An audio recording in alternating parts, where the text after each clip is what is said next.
Because I'm quite a small female and you're quite big, I'm going to place you in handcuffs because you're an unknown risk to me, okay? So, right, does it have to be a male? You're not stopping recording? That you're filming today. Well, at the minute, them. Him? Just No, not him. The gatehouse. Oh, the gatehouse? Yeah, because I was just walking up and down taking pictures. Yeah. I was actually hoping to get a police car with the blue lights coming out. Yeah. I've got that now, what you spelt was shot anyway. Okay. And the gentleman come out and committed a Section 5 public order offence. Okay, what happened? He said I'm not allowed to film. Yeah. And I explained to him I'm on a public road, so I can film. Yeah. And he called me an effing idiot, and it's all on film. Right, okay. The gentleman in the... Yeah, he had a security coat on with a big beard. Right, okay, and you've got that on film? I have, yeah. Okay. What, are you wanting us to do anything about that? Were you planning on reporting it, or...? I've just reported it to you, haven't I? Right. At the moment, obviously, I'll deal with what you've just reported to me. Okay, yep. We'll take that into consideration. But we've had a report before anything of that has come through that there's been a male walking around with a balaclava on. Okay? Not a balaclava. Okay, that's the report we've had. Okay, right. Because you are matching that description. Yep. I'm detaining you for a stop search under Section 1 of PACE. Okay. Really? Based on the fact that sort of equipment. Okay. So what's your reasonable grounds? My grounds are that I'm wearing a balaclava. Before we even press play, let's set the stage. A man stands on a public pavement outside a police station, quietly recording. No shouting, no obstruction, no threats, just a camera. That's it. But within minutes, what should have been a non-event spirals into detention, handcuffs, accusations of theft, public order claims, and even the word terrorism being thrown into the mix. And here's the twist: nothing illegal is ever found. No tools, no weapons, no crime. Yet, the stop doesn't just end awkwardly, it ends in a civil claim payout. That means money. Public money. So, what really happened here? Was this proactive policing or profiling by outfit? Did officers act within their powers under Section 1 of PACE? Or did they stretch the law to cover discomfort with being filmed? And how does filming police vehicles jump to hostile reconnaissance? Stick with me, because this encounter escalates fast, and by the end, one single sentence from an officer quietly unravels everything that came before it. We use in the course of conducting an offence such as theft or going a place, okay? All right. So because you do realise you'll get a civil claim over this? Okay, that's fine, yeah. Right, because I'm quite a small female and you're quite big, I'm going to place you in handcuffs because you're an unknown risk to me, okay? So, right, does it have to be a male? You're not stopping recording? No. Handcuffs on by anybody? Yeah. What are you doing holding the handcuffs?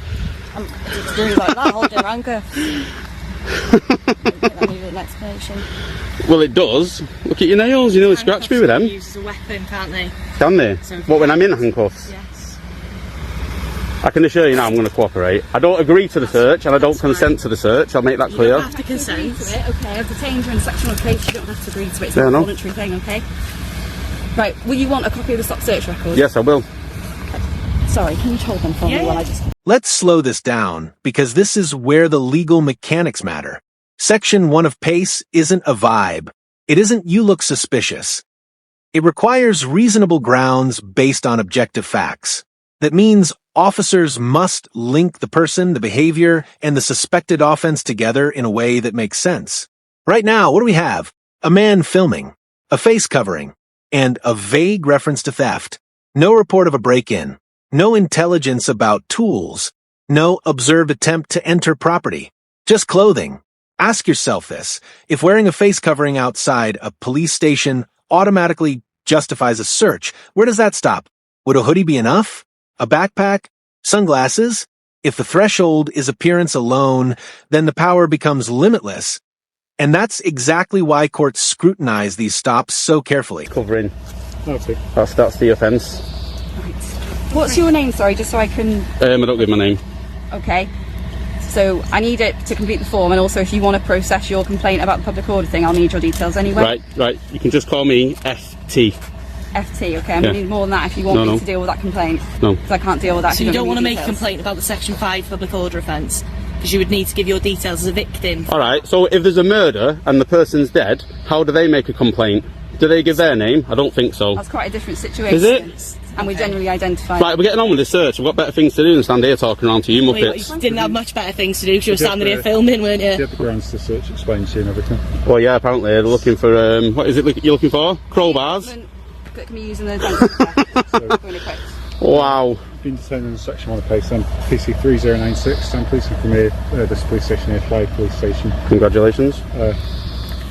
Here's where escalation becomes visible. Handcuffs during a stop search are lawful, but only if justified. The key word is necessary, not convenient, not precautionary by default. Necessary. He's calm. He's verbal. He's not resisting. Yet the justification offered is size difference and uncertainty. That's not behavior-based risk assessment. That's generalized anxiety. And courts consistently look at this. Was there something specific about the detainee's conduct that required restraint? Because once cuffs go on, the dynamic changes. It moves from investigative detention toward something that feels punitive. And when visible marks appear afterward, that opens another layer of scrutiny. So, the real question becomes, were the cuffs about safety or about control? And if you're confident in your grounds, why does compliance still require force?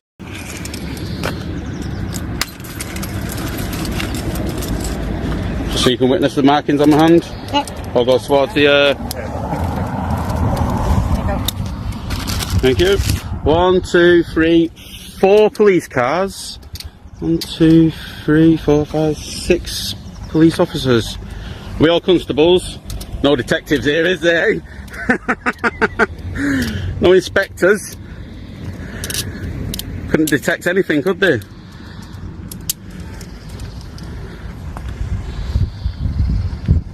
What I might do later, I might film all these registrations in here as well. Alright. I'll probably just put them on the internet. What are you going to do that for? Because I like taking videos and putting them on the internet. People's registrations of the vehicle. It's not illegal though, is Notice the pivot. The initial complaint was about a member of the public swearing at him. That's the potential Section 5 issue. But once tension rises, the framing subtly flips. Suddenly, they want his details to progress the complaint, and the focus shifts away from the alleged misconduct of the other party. This is a classic leverage shift. When the primary grounds feel thin, secondary angles get introduced. Public order, identification, administrative necessity. But here's the thing.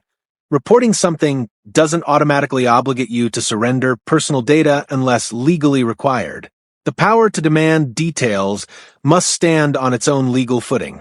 So, ask yourself, was this about processing a complaint or about regaining authority after the stop started to walk? Do you know more people, the public, have died in police custody in the last 30 years than police officers have died on active duty in the last 100 years? Where's your badge for that? Silence. Feel proud today? Done a good job today? Go home and tell the children. I advise you that your actions could be construed as hostile reconnaissance towards terrorism. What? I just said you've done a good job today. Police personal vehicles. Hostile. For the purpose of putting them on Terrorism. for whatever reason that might Oh, be. go on, keep digging that hole. It's hostile reconnaissance for terrorism offences. Hostile. If I was hostile reconnaissance, I wouldn't be overt, would I? No, I'd be you don't understand covert. what hostile reconnaissance means. It's all right. You're allowed to do reconnaissance. You're If not- I wanted to, I could map all this ground. It could be construed as committing hostile reconnaissance for terrorism offences. I'm just making you aware Right, okay, of that. let me make you aware of this. If you think I'm a terrorist... And then the word drops. Terrorism.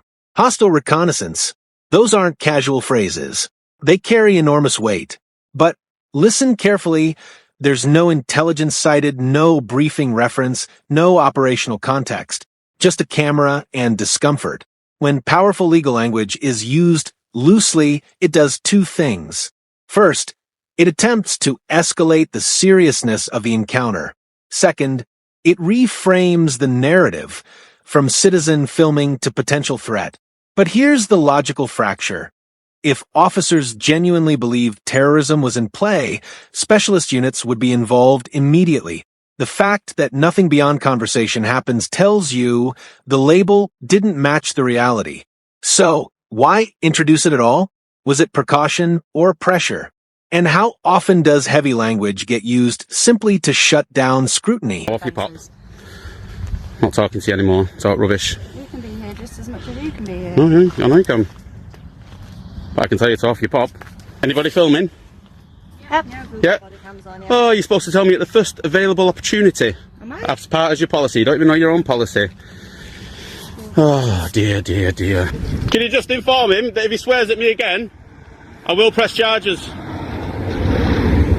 I'm watching too much American TV. You don't press charges. Alright, then I'll file a claim. You can make it. Do you want your coffee? Yes, I do. There you go. Right, he's having a word with him, okay? And we'll leave you to it. But Should have left me to it in the first place. no, we had grounds to stop and speak to you instead. I don't think you did. Okay, that's fine. Be mindful of what my colleagues just said to you, okay? What, that I'm a terrorist? If you thought I was a terrorist, you should act on it now. Were those Off your pot. Off your pot. Off your pot. See you later. stand here all day? Alright, cool. Yeah, see? Knew you'd leave first. Let's bring this full circle. A man films on a public pavement. Officers detain him under Section 1 PACE citing appearance. Grounds drift from a face covering to theft, to going equipped, to public order, and finally to hostile reconnaissance under terrorism language. Nothing is found. The cuffs leave marks. And later, a civil claim results in a payout. No crime prevented. No threat uncovered. Just escalation, layered on assumption.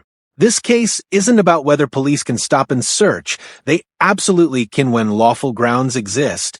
It's about how quickly lawful powers can stretch when discomfort replaces evidence. And when accountability only arrives through financial settlement, it raises bigger cultural questions about thresholds and oversight. Now, I want to hear from you. Do you think the initial grounds met the legal standard? Were the handcuffs justified? And was invoking terrorism language responsible or reckless? If you found this case as shocking as we did, hit that like button, share your thoughts in the comments, and don't forget to subscribe for more jaw-dropping breakdowns. I'll see you in the next one.